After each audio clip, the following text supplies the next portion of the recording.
Not long ago, Canon did something that made the entire camera world stop and scratch its head.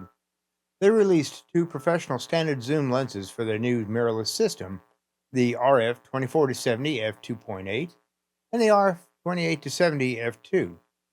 Now, these two top tier L series lenses cover nearly the same zoom range, but they have a massive gap in the price, their weight, and their philosophy. This wasn't a mistake or an overlap. It was a calculated, brilliant move aimed at two fundamentally different types of photographers. By the end of this video, you'll understand which one of these creative philosophies you belong to and which lens was truly built for you. So let's get into it. Hi, I'm Steve and welcome to the channel. When the 28-70 f2.0 was announced, it felt like a thunderclap. A zoom lens with a constant f2.0 aperture was the stuff of science fiction. A lens so revolutionary, it felt like it broke the laws of physics. It promised a quality of multiple prime lenses in a single body. But then, Canon also gave us a 24-70 f2.8, the reliable, expected professional workhorse that everyone was waiting for. The confusion was real, and we're supposed to choose? The truth is, Canon didn't create a problem for photographers. They created two very specific, very different solutions. All right, before we get into the soul of these lenses, let's get the big obvious differences out of the way. Think of it as the tail of the tape before the prize fight. In one corner, we have the RF 24-70 f2.8 L ISUSM. Now, this lens is the definition of the industry standard for pro zooms. For decades, a 24-70 f2.8 has been the go-to lens for professionals who need to capture everything from wide landscapes to tight portraits. This RF version is very manageable and weighs about 900 grams, which is about 1.9 pounds. It feels perfectly balanced on an EOS R series body and has a standard 82mm filter thread. And here's the critical thing. This packs also 5 stops of optical image stabilization. It's a sensible, practical, do-it-all choice. The lens you can carry all day and never worry about. And in the other corner, we have the RF 28-70 f2.0 L USM. Now, this isn't just a lens, it's a statement. It's a monster also. It weighs in over 1,400 grams, which is just over 3 pounds. That's 50% heavier, and it feels incredibly front heavy on the camera to the point that it can kill your wrist over a long day of shooting. It has a massive non-standard 95mm filter thread, which means that any filters you buy for it, like variable NDs or polarizers, are going to be large and, yes, very expensive. And in a truly bold move from Canon, this lens has zero image stabilization. Just looking at the spec sheet, the choice seems simple. The 24-70 is lighter, more practical, stabilized, and it's much less expensive. But spec sheets never tell the whole story. The magic, and then the entire reason for this lens existing, is in the hidden number, the f2.0. So is one single stop of light between the f2.8 and the f2.0 really that big of a deal? The answer is yes. It's just not a feature, it's a superpower. That one stop means that you're letting double the amount of light hit your camera's sensor. So let's put this in real world terms. Imagine you're shooting a dimly lit wedding reception. With the f2.8 lens, you might need to push your ISO to a noisy 6400 to get a fast enough shutter speed. But with the f2.0 lens, you can get the exact same exposure at a much cleaner 3200 ISO.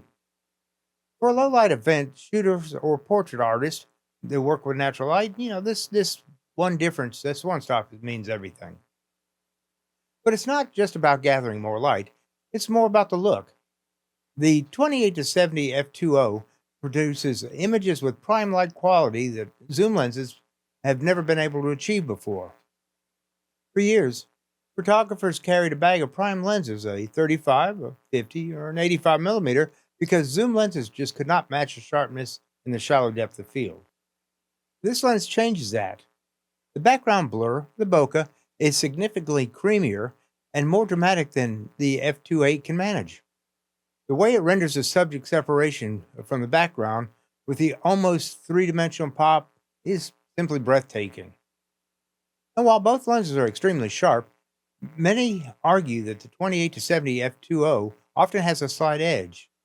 When you shoot both lenses at f2.8, the 24 to 70 at its absolute limit, wide open. Now, the 28 to 70 has been stopped down from its full maximum 2.0 range. Lenses are always sharper, when stopped down from the maximum aperture, meaning that the 28 to 70 is operating in its absolute sweet spot, and this delivers incredible clarity. Section 3. Section 3.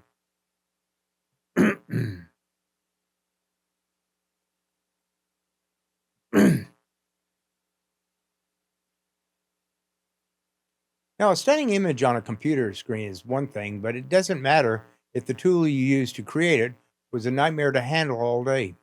This is where the pendulum swings hard, and I do mean hard. And this swings back to the 24 to 70 f2.8.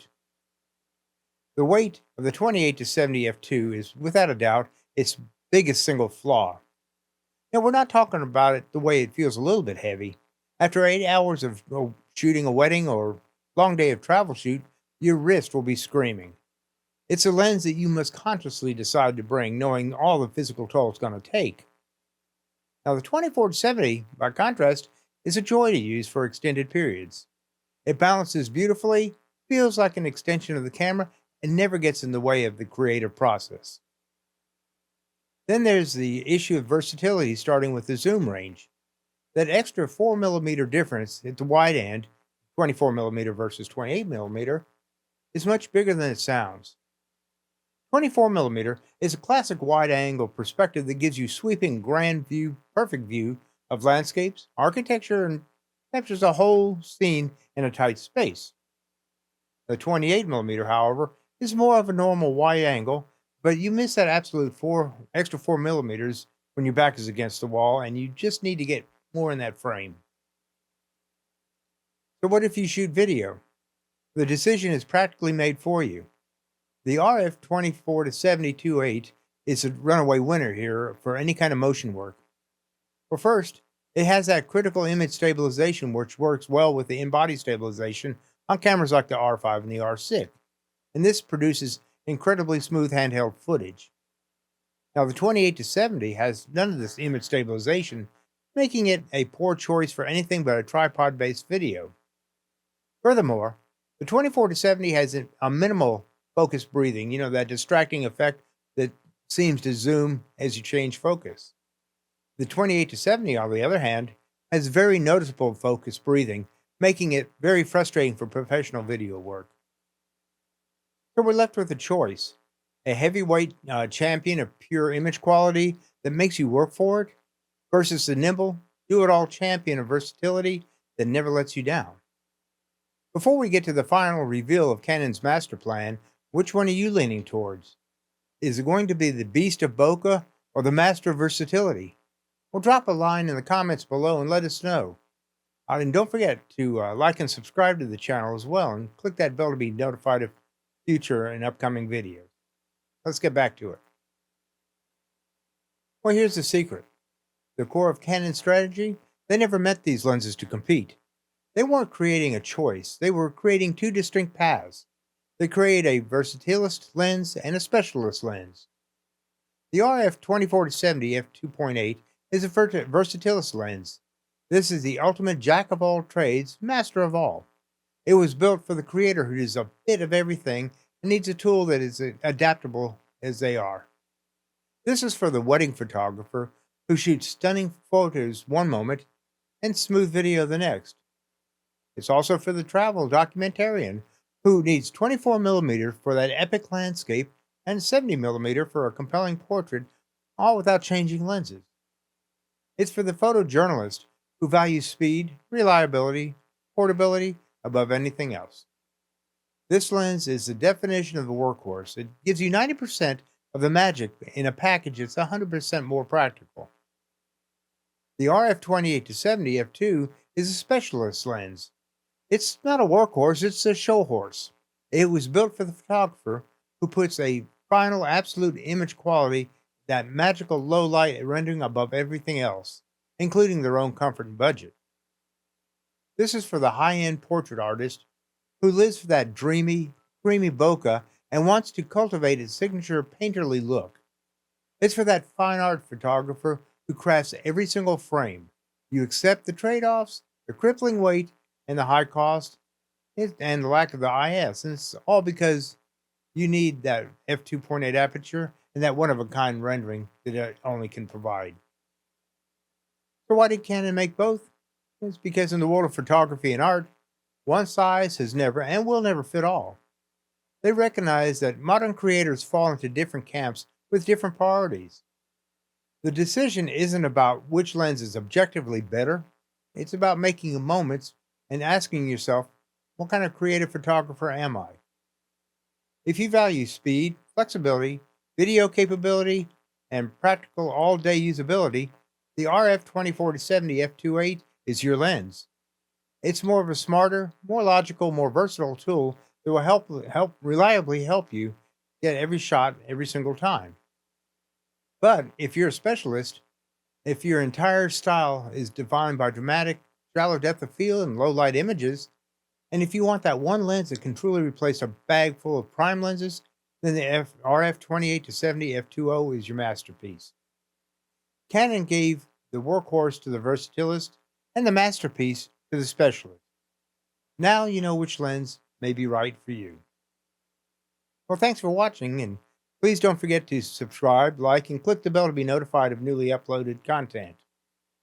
This is Steve, and I'll see you in the next video. But until then, check out this video here to the right. I think you'll like it.